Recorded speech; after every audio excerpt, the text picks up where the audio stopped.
রাজধানীর মালিবাগের Fortune shopping মলের একটি দোকান থেকে ৫০০ ভরি স্বর্ণ চুরি করার ঘটনা ঘটেছে। বুধবার দিবাগত রাতে ওই শপিং মলের শম্পা জুয়েলার্সে এই চুরির ঘটনা ঘটে।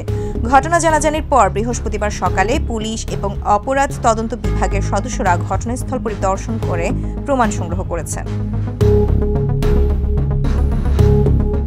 গত বুধবার রাত ৩টার দিকে মৌচাকের ফরচুন শপিং মলের শম্পা জুয়েলার্স নামের একটি জুয়েলারি দোকানে দুর্ধর্ষ এই চুরির ঘটনা ঘটে। সিসি ক্যামেরায় দেখা গেছে চোর চক্রের দুজন সদস্য বোরকা পরে এসে জুয়েলারি দোকানটির শাটারের তালা কেটে বিপুল পরিমাণ স্বর্ণ চুরি করে।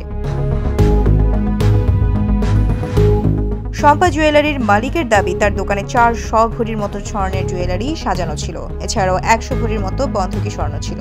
সেই সঙ্গে ৪০,০০০ টাকার মতো নগদ টাকা ছিল। চোর চক্র সবকিছু লুটে নিয়ে গেছে। তিনি আরও বলেন, প্রতিদিনের মতোই বুধবার রাত ৯টায় আমি দোকান বন্ধ করে বাসায় যাই। এক পর্যায়ে সকালের দিকে মার্কেটের দারোয়ানের মাধ্যমে খবর পেয়ে এসে দেখি আমার দোকানে কিছুই নেই। রমনা জোনের সহকারী পুলিশ কমিশনার মাজহারুল ইসলাম বলেন, দোকান থেকে প্রায় ৫০০ ভরি স্বর্ণ চুরি হয়েছে বলে মালিকের অভিযোগ করেছেন এবং আমরা এটি তদন্ত করছি।